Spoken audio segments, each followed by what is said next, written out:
Season 3 review. We have the best of the best here tonight. Stay tuned. Our goal is simple: to help you achieve the dream and vision you first had when you thought about starting a business. We're here to make growing your business less complicated. There are building blocks to build a sustainable business. We promise to seek them out and address them all. The Better Your Business Show starts now.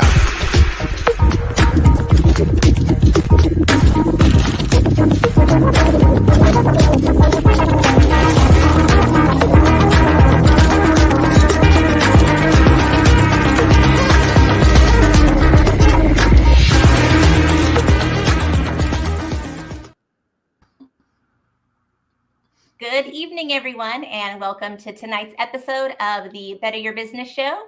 I'm Natalie, your host, and my beautiful co-host, the Coach for Business, Miss Shanna Mavis. Hey, I forgot for a second that I needed to press that, to do the intro video after you started. So I was just sitting there looking at it. Hey, everyone. It's going to be that kind of show tonight. I can't believe we're at the end of season 3. It is just kind of, yeah, it really did. And we did, 12 live episodes, and we had a couple of replays, but yeah, that's been nuts. Total shows. Yes, it just flew by. I can't believe it. But the beautiful part was we're getting better. Clearly, if we feel that way, right? The process is getting easier. We're getting better. So that's exciting. And we have a special guest joining us. Woo woo. Carlton Hoskins. Oh, I didn't know that dance was going to appear in the show. But what we don't want to have happen, and I meant to tell you this before, I was like, please don't play that Badass Woman song, because YouTube keeps giving us copyright claims on that. And it's like, oh man, why is this happening? And it's because it's your favorite song and it's appeared in every episode. So I'm like Natalie and I were looking down the list, and it's just like, copyright claim. Oh my gosh. Of course. That's how it works. Yeah. It's always fun to be a rebel. What's happening? We're happy that you're here, Carlton. I'm glad to be here. Now I got to do 2 things. I'm DJing in the background while I'm actually talking. So I'm like over here and banners and stuff. Oh, it's a pleasure to be here. Did you have any moments that stood out from you from this season? I know you're in the back, and so it's hard to pay attention to what's going on both ends, but anything that stood out for you?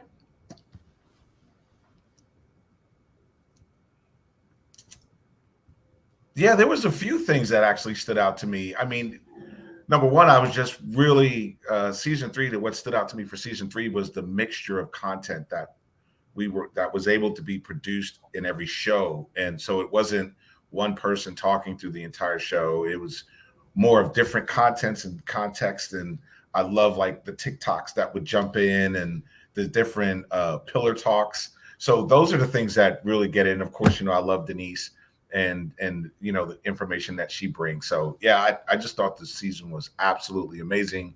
You all did a phenomenal job of putting that together. So kudos to you for doing that. Thank you. We had fun. Yeah. Oh yeah. What stood out to you, Natalie?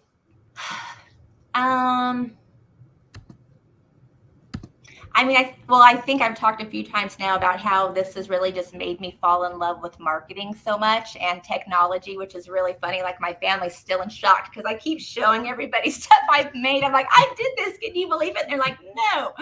But and everyone has to look. I'm like, look what I did. Look what I did. Right. So I've just noticed that now it's almost like my reticular activator just keeps picking it up. When you and I were when we were going through and making the clips, I noticed in most of the ones that I was doing, that's what I was cutting out as clips. It was stuff that had relation to marketing. And so I'm going to say that's probably what stood out to me the most. I mean, just all that I've learned, even just being on the, board with, I do systems with, and what we're doing with Pillar 5, obviously all that I've learned from your coaching background, when you give me feedback on things, I just feel like, Well, it was funny. Somebody posted on my Facebook the other day, I want to be like you when I grow up. And I said, well, you know where I learned all this stuff from, right? I said, the Betting and Business Show. Watch the show. But it's impossible to sit here with experts week after week, because it's like you're constantly getting course correction too at the same time, right? So it's like, okay, I can implement a little. If it's not perfect, I'm getting that course correction. Then I can have you guys to get feedback from as well. So I think that's just been the biggest thing, is how much I've taken away learning from marketing and technology. I just love it. And then how about you, Shanna? I would love to have a noble answer like that. My favorites were the moments where just things went horribly awry. That's good. Going, all of the missteps with, I don't know how to work StreamYard. I don't know how Carlton makes it seem so seamless. I'm just like, I feel reasonably confident with almost any technology, but for some reason, these 1, 2, 3, 4, 5, 6 options that we have always threw me. I was like, I don't know. I can't get it. We're just gonna, it has to be one way or another. But yeah, I enjoyed seeing that, because we still always had fun with it. Yes. It's just really been an enjoyable experience for me, and looking at how much we've grown and some of the things, just the feedback, the feedback that we've gotten has been positive. So I love being a part of it, and I've learned a lot too. I'd say that's a pretty noble answer. Right? Yours right out the door, Carl. That's right. I guess I fall last. Maybe I need to go back to the back. I need to go to the back again. I'll be back. Yeah. Do we want to show some clips? Yeah, let's get it. What we thought, these magic moments. And anyone want to sing that song? Because it's in everyone's head now. I do not.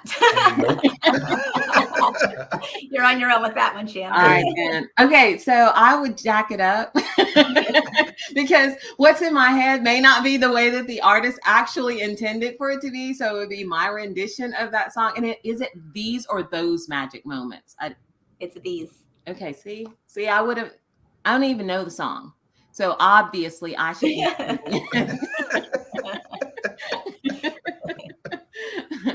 All right, Carlton, pick a clip and just show us what we got. And it's something that we do have to pay attention to, as to, are we doing the things that we need to do to be healthy? And let's face it, okay, we all intellectually know what it means to be well, right? I call it taking your daily meds, and that is MEDS, and it stands for movement, eat healthy, drink water, and get your sleep. Well, if that's the magic formula for being healthy, then how come so many of us are unhealthy out there? It's because we are forgetting to do it on a regular basis. We're forgetting to put ourselves first. And that's just one of the key things that we need to bring to the table. Oh, I love that one. Oh, absolutely. I remember that. I remember when she said it and I felt so bad because it's like, I know, in my mind, I think I eat well, but I know what I'm eating is not the best that I could eat, and as an entrepreneur, I think we all kind of face that, because we're like, we just got to get to it. Like, I don't have time for all that stuff. Like, let me get to it. And in my mind, I always say, when I get to this number, then I'll spend more time. But you know what happens between this and that number? Heart attacks, strokes, right. All kind of stuff. And so it's been an eye-opening thing for me. I still don't drink a lot of water. It's just a thing with me. But I know. I drink more, I eat less, and I sleep less. I don't know if that's good, but that's what I'm doing. Yeah, I would say you probably do not sleep very much, is my guess. Be like a 4-hour a night guy? About 5. Okay. I should probably get about 6 to feel really good. But, again, like many entrepreneurs out there, the moment we know we have a project or we have something we have to do, sleep becomes not relevant anymore. Speaking of sleep, I was listening to a gentleman speak the other day, and he was talking about 24 hours. And then he broke it down. It was really interesting. He said, okay, so you have 24 hours in a day. How many of those do you sleep? It was like 8. And how many of those do you work? It was like 8. It's like, okay. And just for general people, right? You work 8. And it's like, okay, that 16 of that is gone. So you have 8 more. You haven't taken a shower. You haven't spent time with your family. You haven't cooked. You haven't done laundry. You haven't taken care of your house. You haven't done anything. So when you think about it, you only spend 8 hours working. So you're spending 8 hours maintaining your comfort zone. So we're in sleep deprivation is what he called it. You're in sleep deprivation. You need to spend less time sleeping and more time working, but your body still needs to rejuvenate. So I thought it was really interesting. It made me just kind of readjust some of my thoughts and focuses. Yeah, definitely. I agree. It's so much better. We need sleep. And I think that hustle mentality culture is part of the reason why people are unhealthy. And I'll always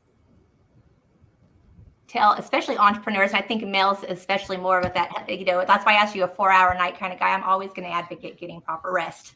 It just affects you so bad to not get it. It has so many long-term effects, and it's like sharpening the saw, right? If we get that sleep, we're going to come back and be better than it was, right? It's more just our mentality. If we need to, whatever's going on, we're obsessed or we need to get it done or whatever, right?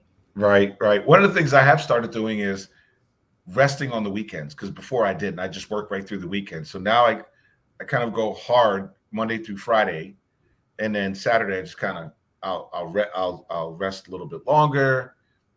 I'll go to bed a little bit earlier. And I kind of just do all the things that I want to do. You know how we say 8 hours here, 8 hours there.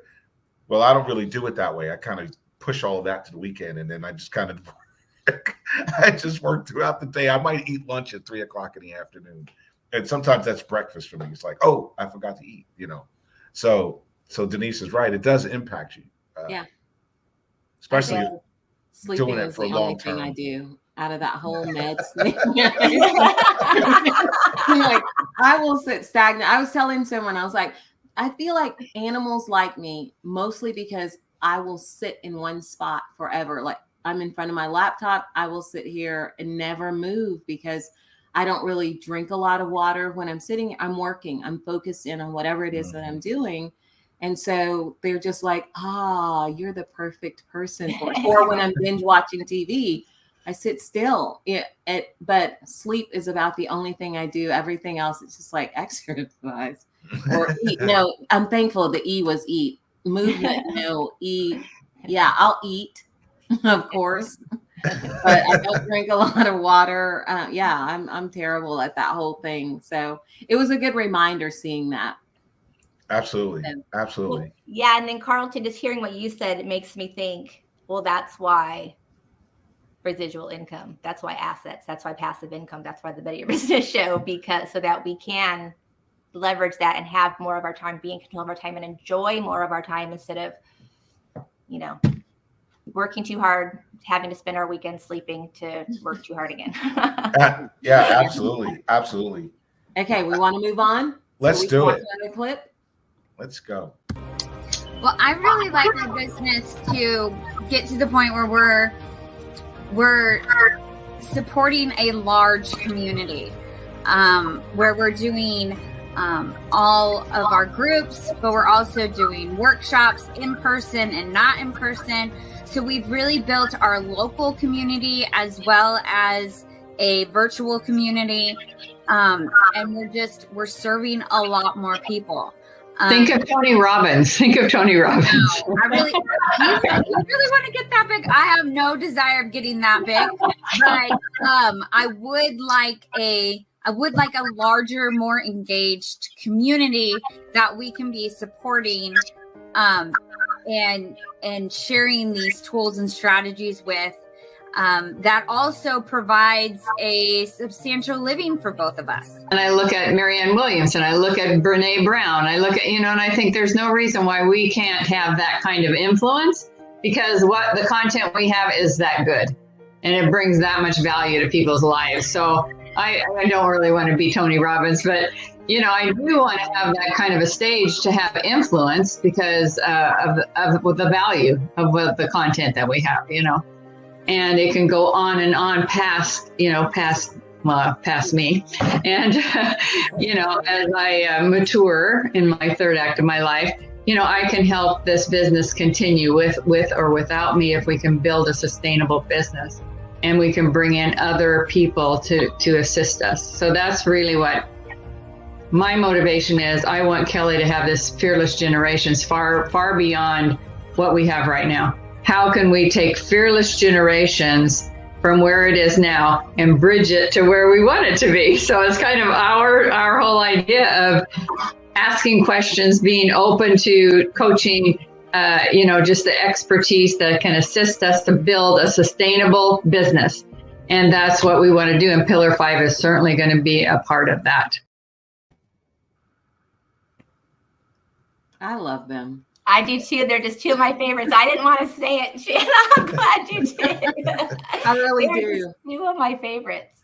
We had so much fun talking to them that day and just seeing the way that they interact with each other and just the love that they share, not just for their own family unit, but for the people that they're serving. And so it was just beautiful. Yes, definitely. Yeah. Two amazing women right there. Absolutely amazing. Intelligent, driven, focused, compassionate. Oh yeah, they're absolutely amazing. And I remember sitting down and having a conversation with Terry about her organization.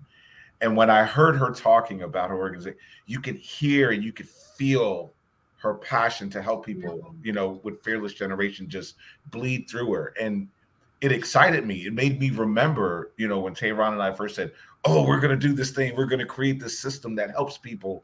That was the idea in our mind of people who knew what they wanted to do. And it wasn't how do I make $100,000? It was, how do I make a change? They were purpose-driven.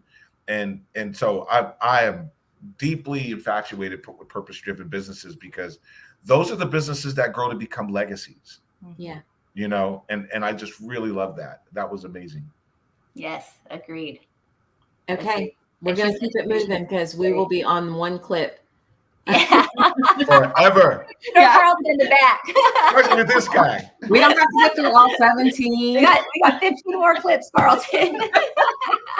Speed dial. Maybe we should play a couple in a row. I don't know. Yeah, we're still in episode 1. You see what happens when you bring Carlton up front? I know. It's over. Time is gone. If you aren't identifying yourself as with the right mindset, you're not going to be able to build that sustainable business. If you're thinking like an employee, you're going to be bogged down in the minutia instead of really casting vision and deciding where your company should be going or who all should be involved in this and what team do I need alongside of me. You're thinking more along the lines of the day-to-day tasks that need to get done. Mic drop. Yeah. Okay, so y'all. Totally. I was like, that's why she's the coach for business, is what I was That's right. All I can see is my wonky eye. It's like, what is wrong with that one eye that I have? And so Nick and I, my son and I, we were talking about each our own wonky eye. So that's what I see. I didn't even notice anything. Oh, now if you go back, you won't be able to unsee it. You'll right. Like, oh my God, what's wrong with her eye? I love the jewels you dropped in that, Shanna, when you talked about, knowing what you wanted to do and knowing what you needed around you and how to build that team to grow your business. Because at the end of the day, we all know you can't build a business by yourself. You just can't do it alone. Right. It's impossible. And to hear that come out, it was just like, yeah, that's the language that every entrepreneur should be speaking if they're really trying to generate wealth. I heard Shaq say today when he first made his few million that someone came to him, he says, yeah, you're rich. They were talking to Shaq and he said to Shaq, yeah, you're rich, but I'm wealthy. And Shaq said, wait, what's the difference? This is when Shaq was younger. And he said, you'll have the money you want to spend in your lifetime. I'll have money for my family to spend 10 lifetimes from now. And he was like, I want that. Yeah. And he changed his mindset. Because it's all about mindset. And I love how you presented that. That was awesome. Yeah, definitely. That's what I was thinking too. Mindset was the biggest takeaway I think that I had from what you said there, Shanna, too. They have to have their mindset in the right space. All right, let's keep Yes. it. Just go and hit the nay. Just go. Hey, by the way, life insurance is a really great way to change your legacy too. That's right. Very inexpensive way to change your legacy. Oh, wow. That's a good conversation that we could get into later because, wow, of course, we want to do banking, being able to build your own bank with your trust and just all the stuff that they'll learn on the show, especially in season 4. So this is all good stuff. Let's go. Yes. You aren't identifying yourself with the right mindset, you're not going to be able to build. Well, one, obviously a good idea to start with, right? But a good idea alone doesn't necessarily bring, as they say, the milkshake brings all the boys to the yard. Maybe the idea alone doesn't bring them all. So a differentiator would be right along lines or right next door to a good idea, right? Why can you enter the market? Why now would be the next idea, right? Like if your product is the greatest, great, but why would the market accept it right now is another great question to have to ask yourself before you get to other layers like, well, can you execute, and then that talks to, well, who's your team? Are they capable of it? Can you scale?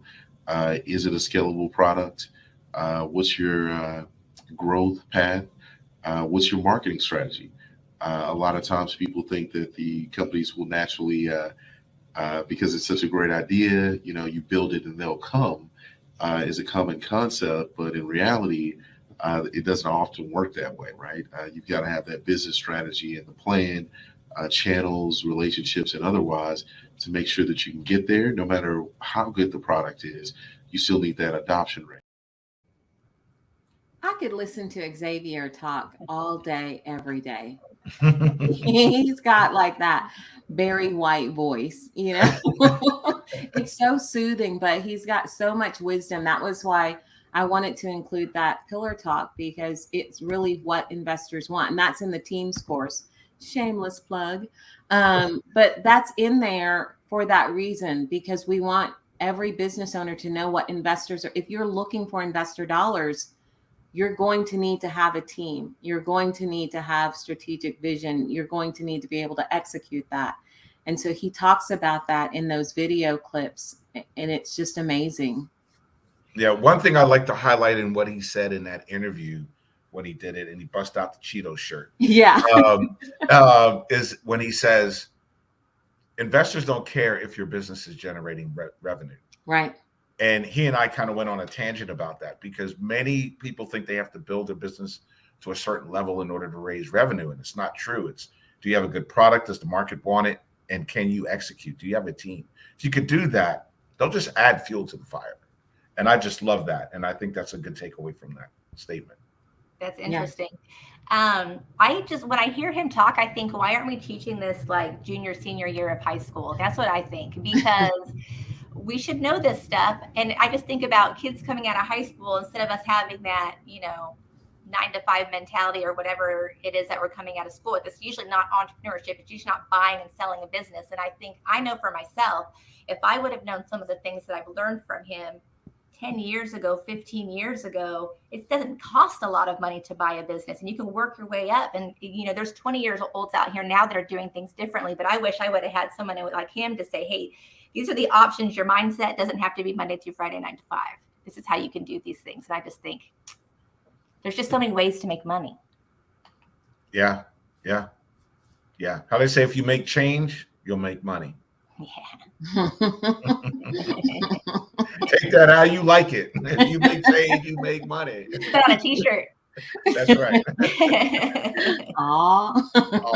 Let's go to the next video. All right. The only person I knew walking into this organization was Tehran. And, now we're 10 deep. And that doesn't happen, if they're not aligned with the mission and vision, or they would fall off, right? And expect that there's a time and phase for everyone. There's some people that can help you when you're first just getting started, right? And then they get you to a point and they're like, okay, I put in my energy, I'm out, right? They supported you. Now it's time to move on to, another inning of baseball, another inning of your chapter of your business, where you may get another level of expertise. Because remember, we may think we know everything about business as individuals when we're starting a business, but to the listeners that ask the question, when you realize you don't, that's when you immediately run out and start building team. And the thing is, As they say in sports, it takes a team to get the job done, right? No matter how good any individual is, it really takes a village, per se. The same as we talk about children and raising them. I think, a lot of people would even correlate that same type of idea or concept to growing a business, right? That you're going to need to, grow with it and with the people in it to make sure that you can scale and you can actually do what you do best while allowing others to do what they do best. I think there's a stat that 66% of business owners wear 3 or more hats. They're the CEO, the CFO, the chief legal, chief HR, chief, and chief, right? So when that happens, it's a little difficult to say, well, hey, if money wasn't an object right now, and that wasn't the issue between you and making that product become available to the world, how would we actually execute if it was only you available, right? Could we really move all the pieces in the cogs? So whenever you think about any organization, even if it's, as self-contained as possible, you're still going to need external components, right? Yeah. I love that. I love that bandwidth of that whole team component. Absolute shameless plug again, but that team component is definitely, it's relevant. It's absolutely relevant. Yeah. I see you skipped over yours. Oh, We yeah. were enjoying that.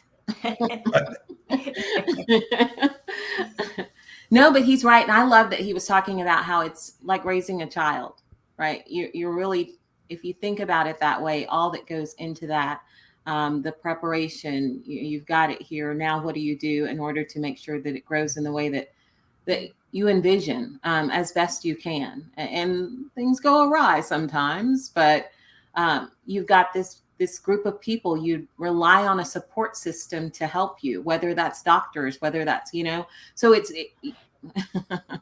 I can't unhear it now. My filler words, so, but it really is your baby. And a lot of entrepreneurs really look at it, and the danger in that is holding on too tightly and not allowing other people to help shape and grow. And it really is, there's so much that you can learn from that if you think about it that way, that you want that group of people around you that's going to help support, not just advise, but and you do want that, but they're going to help support this baby as it's growing and scaling and doing all of the things that it can do. Right. Absolutely. In fact, we were having this conversation in the back of the studio before we jumped in, and I was telling you that Tehran and I kind of came to this epiphany last week that business owners need more than 7 coaches. And so I just want to kind of break that down really quick. I won't take long, but let's think about it. You need a coach for marketing. You need a coach for finance. You need a coach for credit. You need a coach for management. You need a coach for a legal side to understand the infrastructures, whether you need to have a limited liability company. Should it be an S corp, a tax entity type structure, or are you in a 501c3, a 501c7, a 501c6? Do you do an incorporation? Do you do a special business? Like, these are things that you have to spend years mastering, So to try to do this as a business owner that just said, I just left the executive or the corporate world, I'm going to start my own company. Well, you have to think about it. All those bigwigs in that company, all those executives, all those experts, you got to be that by yourself, and I believe that's the big reason that businesses are failing at the rate that they do, is because they try to take on this Titanic of a ship versus grabbing a buoy and a raft and going in the water and realizing, I need to partner up with some other people. But what we hear, Shannon, what do we hear, Natalie? I don't want to give away my company. Right. But you don't even have a company. At the end of the day, you don't even have a company. You have an idea. And so you want to bring people with you. You think about Mark Zuckerberg, there was people. Mark Cuban, there was people. Warren Buffett, there was people. Steve Jobs, there was people. And we think about this and then we go, oh, but we just think about the wealth they make. And so how does Gary C say? People wake up and say, I want to make $1 billion versus I want to change the world. And that's the mindset. You got to have that Terry Sayer mindset. I want to change the world. How many people can I help? Yeah. You do that and it'll result in revenue. Yeah, well, not only that too, but if you want to start another company and step away and really be CEO or founders of businesses, that's not the space that you're in, right? And it's a different mindset. Because I even think about right now as I'm making my transition more over to the marketing side, after 18 years having my company, it was like, a odd thing to ever picture myself walking away from that. But now that I have everything in place, all the stuff that I learned from the show, everything that it means to own a business, I'm supposed to be able to walk away and have it still run and make me money. Like that's the goal, right? So that's why you want to have that board around you so that everything's good in place and you can go on to your next thing, or if you decide you want a new chapter, whatever that is. But I would never have been able to do those things if I didn't learn about the board, get the right people in place to be able to start. And Shanna actually was a big part of me giving feedback with her coaching background on having me do a healthy transition. And it's been easy. Awesome. Oh, I love it. Speaking of boards, most small businesses don't even have an executive board, but they do have, maybe contractors that they work with, which is helpful. It's better than nothing. However, there's still a hierarchy where you're still at the top trying to make all of the decisions. And oftentimes as business owners, we don't have all the answers. Generally, that's not the case, right? And so being able to have an advisory board allows you to move a lot more strategically, make a lot fewer mistakes, and get the feedback from individuals who have experienced where you're trying to get to, as well as have the interests of you and the company in mind and in heart and help you get there. We talked about building an advisory board. It doesn't get better than that. We talked about building an advisory board. So we want to go ahead and pull up the Indeed article. Again, I Google everything. So we Googled it for you. You don't have to worry about that. I'm going to go through. I've even highlighted and taken some notes. So if you'll scroll on down, we'll get to how to create an advisory board. The first thing it says is identify your mission. Of course, it gives you information on what is an advisory board and all of that. First things first, identify your mission. So first sentence is the most important. Consider your company's mission and make it clear by drafting a mission statement. Write it down, please. And then further in there, in that paragraph, it talks about understanding what types of experts you might need. Identifying your mission is going to help you understand who you need to come alongside of you. What experts do you need and what fields? Okay. Second thing is use your network. Masha talked about this. Terry talked about this. Natalie, you've talked about this. There are people that you know. We heard this in the videos. Look in your network. Look on LinkedIn. Talk to people that you already know. Ask them. If you don't ask them to be your advisors, ask them who do they feel like would be best suited to help you out in that case. Number 3, hire advisors with different expertise. Everyone has said the same thing. You're looking at advisors can specialize in many areas of business like finance, marketing, infrastructure, marketing, management, finance, and credit, pillar 5. But you need experts in all 5 of those areas. So look at the different experts and make sure that your team is well-rounded in that way. I didn't know that's what was going to drop on that particular episode, but boy, it dropped right on the right time. And then you kind of went back to the 5 pillars of business and then said, oh, pillar 5, right? I love that because, and again, I'm just going to shameless plug it, but as we know on the show, but I know our audience doesn't know, is that one of the things that we've added to pillar 5 now is not just the what you need to do, when you need to do it, the why you need to do it, but now we have thousands of hours of curated expert video content that shows you how to do it. Then you have these steps. But what really triggered me as you were saying that is we actually have the advisors that we're allowing our users now to have an hour to 90 minutes Monday, Tuesday, Wednesday, Thursday, Friday to talk to these advisors for no extra charge of using Pillar 5. It's like, this is just all inclusive so that they don't have to go out and find these advisors, because we're going to provide the advisors. And it just makes more sense the more I listen to you, Shannon. It's just like, wow, we really figured out how to support that audience. And to your point, you can't do it without the advisors. And sometimes even having your team, you still need the advisors, because they're going to have an outside view of what you're thinking. They're going to look at it completely different, right? Yeah. In that same episode Masha was talking about, it also allows you sometimes to just say, my advisory board said this. It gives you just that out so that you're not feeling all of the pressure of this decision. It's, I've spoken with advisors. This is what they said. So we're not going that direction. We're going to go this direction. And I imagine that it gives you that sense of confidence that you need as well sometimes, because it's hard to know which direction you're supposed to go when you're just starting out in business. If I've never done this before, I'm used to doing the thing that I do that I wanted to start a company around, but that doesn't mean that I know all of the aspects of business. And so every decision that needs to be made, whether that's hiring, whether that, all of that, I don't know all of those things. And so it gives you someone that can lean in, and you can tell the rest of the team, if you have one, hey, this is where I'm getting this, and this is why we're going this way. Absolutely. Absolutely. Yeah, I just to add on to that, because I love, Carlton, how you brought it back to the software, because you guys know that's been my biggest thing of why I love what we're doing with Pillar 5, is because it takes the emotion out of it. I have a client that I'm working with right now, and everybody wants to give him feedback on his new adventure, right? Everyone has an opinion. Everyone has multiple opinions, and he's completely stressed out. And I said, hey, like, if it doesn't fit, don't wear it, number one. Second, the only person you listen to is me, is what I told him. Just me. If we're screwing it up, we're going to screw it up together, right? If you run around like a chicken with your head cut off. But it's, you know, the system that you're using is taking you through and it's giving you feedback, and you just, it's not, you know, Susie and Betty and John down the street and everybody giving you their feedback and telling you what to do. And I'm so guilty of when I was a newer entrepreneur, just thinking people automatically, one, knew more than me or better than me, when that necessarily wasn't always the case. And then I'm trying to be coachable, take, you know, speed of instruction, be coachable. And I'm doing things that were wasting my time. And the other thing too is just really seeing if just because it's the right fit for them doesn't mean it's the right fit for you. I think that a lot of times with women and men in business, you know, our roles tend to be different. So, you know, women tend to be entrepreneurs more because they want the flexibility of being with the kids, blah, blah, blah, that type of thing. So having a man give you feedback on that stuff isn't always relevant.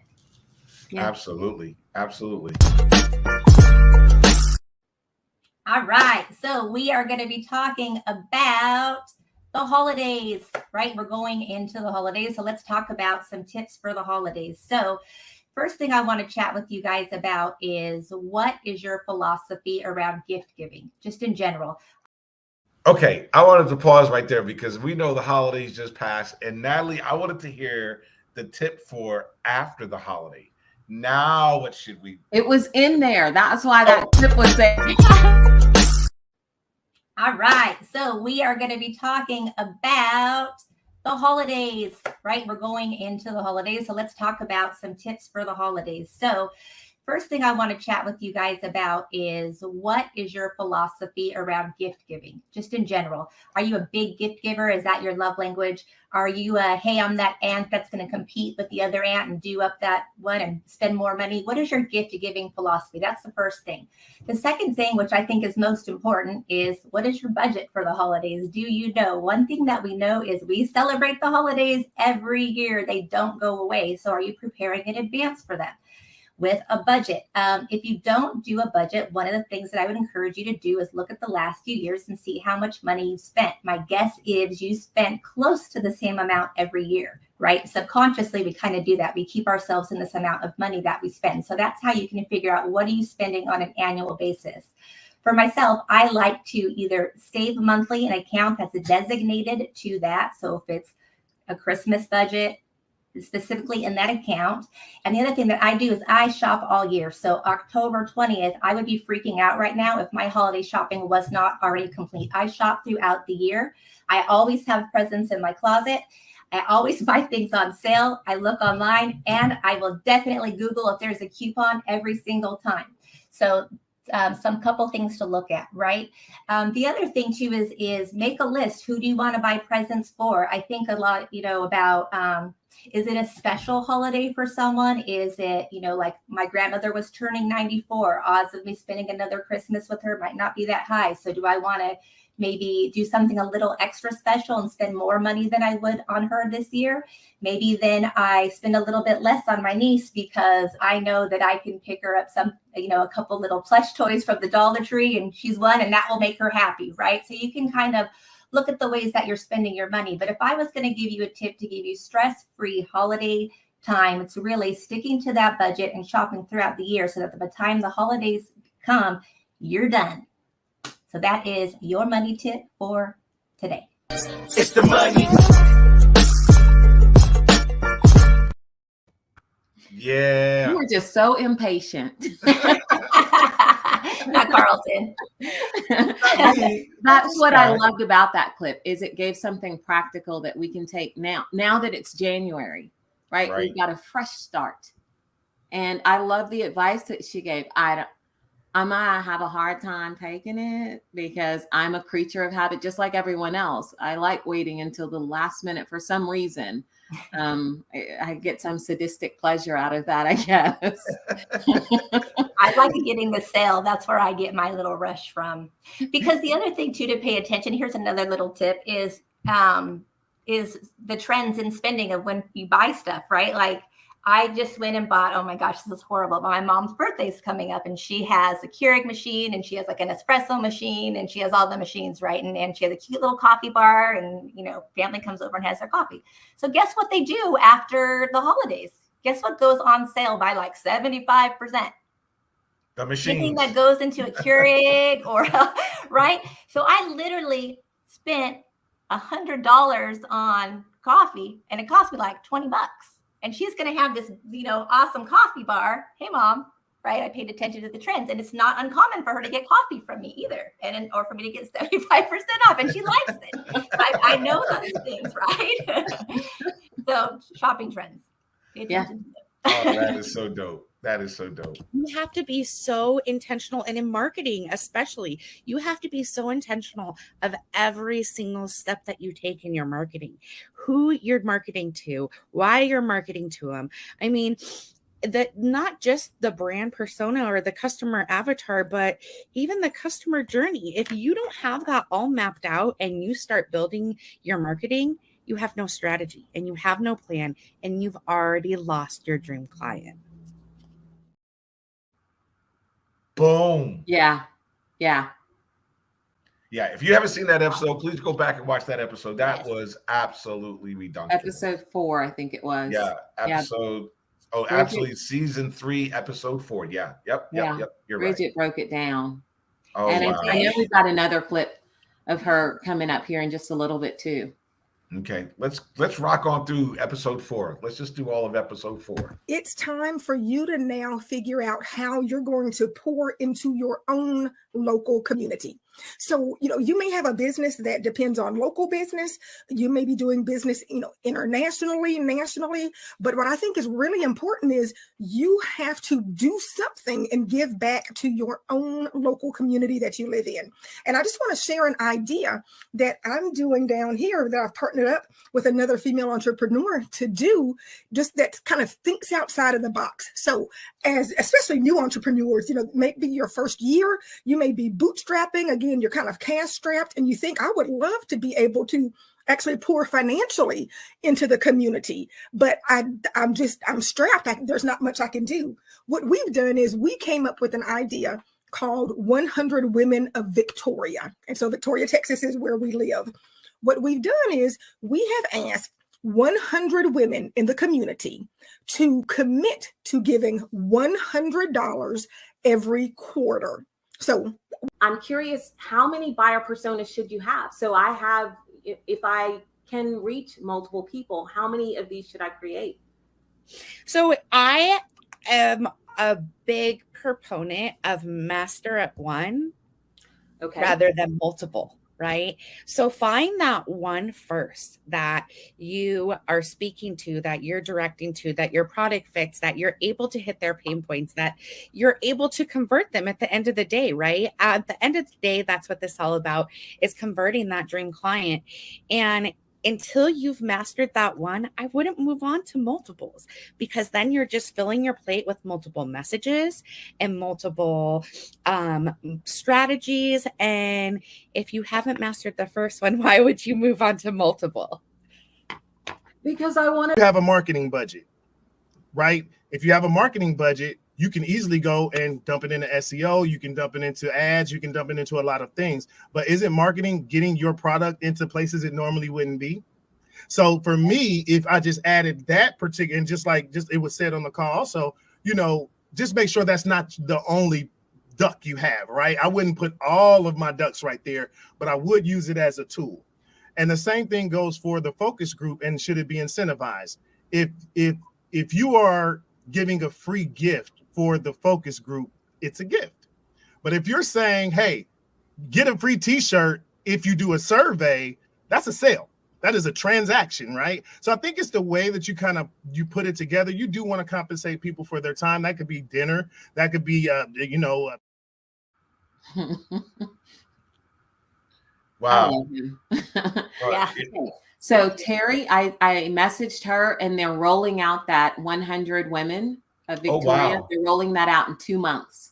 Oh, nice. So that's going to be such an amazing blessing for some of those lucky women entrepreneurs to walk away with $10,000 to help them start their businesses. I was blown away by that. Yes. Wow.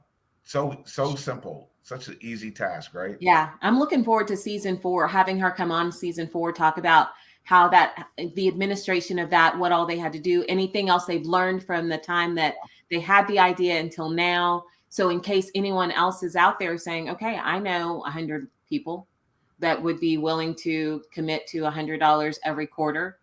So yeah, it was really good. Yeah. That's how we started getting all the grants for the show too, right? Yeah. Finding out about them. So go to the Better Your Business Show Instagram, because then you can find out where the money's at. We learned that from Terry. That's right. Free money. True.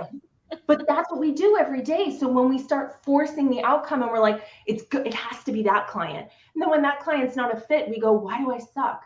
Well, you don't, but you need a heck of a lot more people in the pipeline so that when some of these people come through and they're not a fit, you get to say, yeah, that one doesn't fit for me, because there's 5 more in the pipeline. It's a very different energy than feeling like you have to have everything, go your way. I'm telling you, it is the most freeing thing. Human design is literally life-changing. I remember that so well. She is a doozy. I was cracking up the whole time in the back, because her energy is like, Red Bull give you wings. Yeah. She was just there. She was just like, and I was just wanting to jump in there and just be like, hold on, I want to have a conversation with this, because this is like my level, like speeding down the road. Awesome. Oh my gosh, it was amazing. She dropped so much knowledge. So again, season 3, episode 8, go check that out. You Don't Suck with Amy Lee. And we're going to have her come back, I think, for a special edition too, so we can get more on human design. Absolutely. And then of course we're going to have to bring in Syra. This is going to be an amazing conversation. I want to go ahead and jump into this one.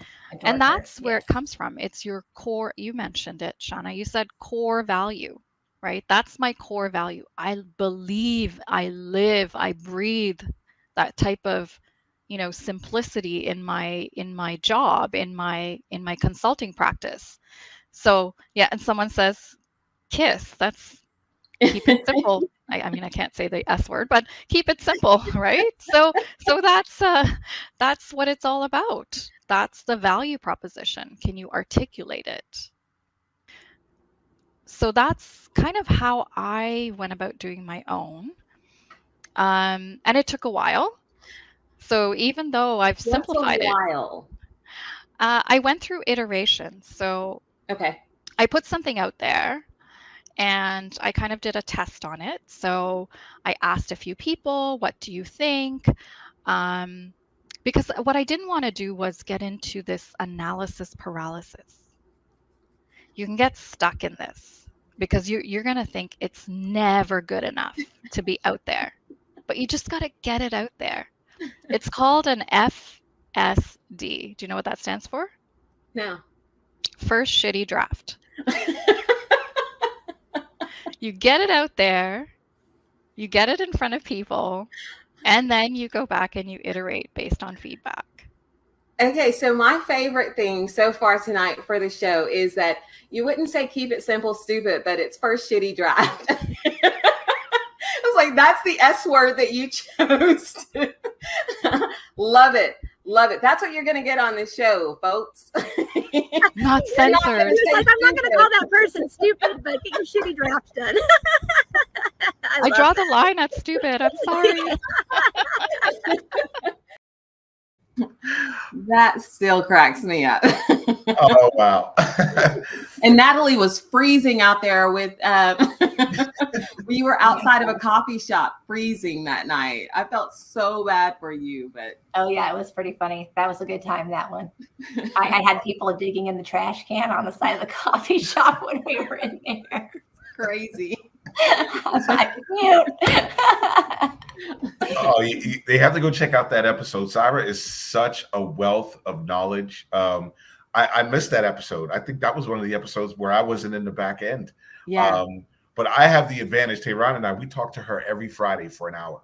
Oh, good. Oh, it is absolutely amazing. The wealth of information that she brings is just. Yeah. So if I you like don't, her a lot. Yeah, go check out that episode. Please go check out that episode. Season 3, episode 5. It's just absolutely amazing. I'm just going to keep the ball rolling because it looks like. All right. By the way, Shanna, we haven't made it through these 900 episodes since you got here.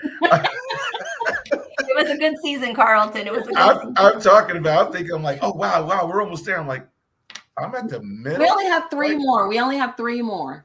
For the first half of the episode, which was 28 minutes ago. Yeah. The value of your business is literally your biggest asset. And the reason that most business owners don't know is because up until recently with some of the technology, just like the way AI is disrupting copywriting, there's some new technology and new methodologies within business value that have opened up some doors that never were available before. And I have a bit of a quick story. I'll use the word scar because Carlton and you and I were talking about this earlier, but I'm just going to say it out loud.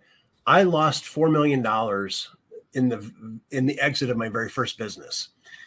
And it's painful. It was in 2011 and going into 12. And I had a very successful business in the ATM industry.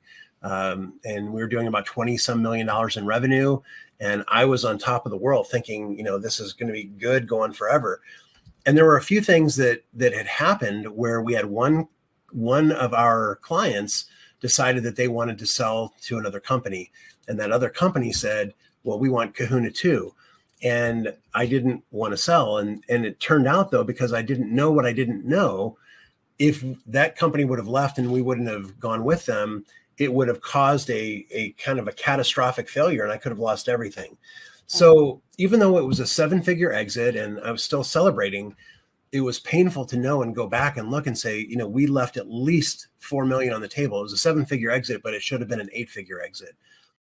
Across the board, or that that you see across the board. Across the board, or that that you see across the board. What's the biggest challenge that you see? I would say people are not reviewing their pricing on a frequent enough basis. And you don't have to be crazy with it, right? In terms of what that frequency is. I honestly feel like depending on, again, kind of, we've just gotten ourselves through a pretty interesting period in all of our lives, right? And potentially during things like that, you would want to be looking at and evaluating these things on a more frequent basis. I would say no more than, a quarter to 6 months, right? That would be super frequent. Okay. So we're more than 100 years across the board, or that that you see across. Okay. So we're more than 100 years old as a business, as a service. We started in 1912, but what people don't really know is that we started from a perspective of truth in advertising. And so it was actually the president of Coca-Cola. His name was Samuel Jobs. And many of his colleagues were very frustrated that folks that were essentially, the term of the day was snake oil salesmen, which is, we still refer to today, but really not advertising honestly. Really. Wow, just so much good content over this season. Again, if you're watching the replay, go back and check out these episodes. There's just so many jewels dropped in that episode. I was honored to be in the back end and to hear all these conversations and all this knowledge. And maybe sometime in the future, we'll start recording some of the stuff that happens in the back end, because we have these full-blown conversations back there, and we're getting jewels from these experts that, they do get to say some of it on the show, but many of it that, the audience doesn't get to hear. And I think that would be a great capture, to just capture these individuals. And I know many of them will come back and be happy to provide that insight to us and do one-on-one interviews. But it was absolutely amazing. I think you both did a phenomenal job. So, hats off to both of you. Amazing. Same to you, Carlton. We couldn't have done it without you. Someone's got to run the show. Give it just a second, and AI will replace me too. It was good. This season has been really eye-opening for me, and just some of the building blocks that we walked through. I mean, we stuck heavily to that, and I know season 4 we're looking at how to change that to make it more relevant for our audience. But being able to walk through those first few building blocks of Pillar 5 that says, okay, you're going to need the right mindset. You're going to need a team, need an advisory board. You need, your SWOT analysis. You need all of these things. Everything that you saw on there was one of those steps that you have to take if you're building this sustainable company. So it was doing the research and listening to the experts was so helpful for me. And it's allowed me to help my clients and my friends, those that are stepping into this journey. So it was, I enjoyed it. Every time in just 2 weeks, it's actually going to be the anniversary. Do you realize that, Carlton, of our first show with Sharon? We should do a special edition. Yeah. In 2 weeks, it'll be our anniversary, 2 years. I just have loved the entire last 2 years. It's just been phenomenal, from the relationships, from what I've learned through Pillar 5, to the board of Pillar 5, through all the experts that we've had on the show, through both your genius. People don't even Carlton's like a Matt. If you guys knew all the stuff Carlton knows, it's like unreal. Shanna with her coaching, it's just, I can't imagine not continuing with this experience, because it's just been so beneficial to help just me and my growth, and then be a better me for the people around me, be better in business. I think it's made me better just in all areas in general. So it's just been phenomenal. The character of the people that we've had on the show, I just feel so blessed to have these people around us. This is our community, right? And so it's just awesome to have that. One of the things that did make me think about, though, is because, and maybe this is a good question for you, Shanna, I don't know, but this community is different for me, has felt different the entire time, mostly. And so I just wonder, as people are growing up as being an entrepreneur, because you kind of go through different teams or different, right? I just think, what is the difference? Is it just that we've grown into that? Right now I'm with my forever family, right? You guys are stuck with me now, or what's, what I mean? What's the difference? Like, we're just at the same, or everyone in your community is kind of at that same level you were at the time. I don't know. That's just one of the things that made me think of is that, because I don't see myself not continuing to grow with this community, right? Where some, you kind of know it's going to be temporary. Yeah, I want to refer back to episode 2 with Carlton. That was part of what he was saying at the end before he cut it off, was they have to align with your mission, with your vision. And that's what we found here, is we're all aligned. We all have this desire to help business owners. not for ourselves, but for them. We know the difference it makes. I've heard Carlton's story about his parents and how they lost all of this because they didn't take the steps in order to make sure their business would survive that recession. So it's, and we've all heard, Keisha tell the story about her dad, different people that we've run into that have these horror stories that could have been avoided had they had the right support, had they had the right team around them, had they been coached, had they had advisors, all of the things that were missing. We can see those now, and we can prevent that for other business owners. So for me, it was just like, it's a no-brainer, because I want to be on here. I want to spend my time making sure that if nothing else, you don't suffer. You're not up late at night, not knowing what to do next.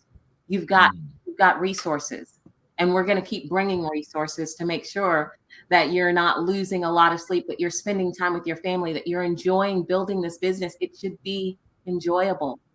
This is a legacy that you're trying to leave, or this is supporting you and your family for the time that you're here. And we've only got time, right? That's our biggest commodity. And so it's just like, enjoy how you're spending that. But once you find that community that's in alignment with that vision or mission that you're on, it is going to be forever. That's my answer. I love that. And I just want to throw one little piece into that, is just, as I sit back and I watch the community, what I realize is no one's faking. No one's putting on this front of, I make $30,000, but I'm acting like I make $300,000 a month. So that's gone. And so we can laugh and we can let our hairs down and we can have conversations, because we know we're talking about what's real, and we know we're going to do the actions because we're doers, all of us, right? Even our audience are doers. And I think that's what supports that community, because to your point, we're cut from the same cloth. We're all on the same mission. We want to build legacy businesses. We're not just here for the hustle. So I can let my hair down in episode 1, episode 2, episode 4, episode 5.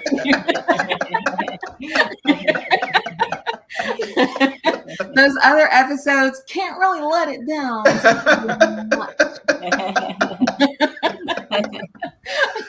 Well, as y'all can see, I let my hair go all the way down. You know what I'm talking about? It's all the way down. You can see right through me. All you got to do is look close enough. I'm going to pop up. Natalie, you created this. I'm popping up the thing for our sponsors, because I love that. Swave Engage. Some of these people we didn't even get a chance to show their clips or anything, but you can watch the shows and see these are all people that have supported us. And we don't even have all of the logos on here, guys. It's just been an amazing journey, and we appreciate it so much. Yes, absolutely. Thank you, Natalie. Yeah, so we're going to close this out, you guys. This is going to be the last show for the 3rd season. We are going to have some special editions coming up, so stay tuned. We're going to have our 2-year anniversary in 2 weeks, so that's super exciting. And thank you just everyone who, again, like Shanna said, participated. Thank you everyone who joined us tonight. Thank both of you for an awesome 3rd season. Do something today that will help you better your business. Go to pillar5.com, take your free trial, and have a beautiful week, everybody. We will see you soon. Our goal is simple: to help you achieve the dream and vision you first had when you thought about starting a business. We're here to make growing your business less complicated. There are building blocks to build a sustainable business. We promise to seek them out and address them all. The Better Your Business Show starts now.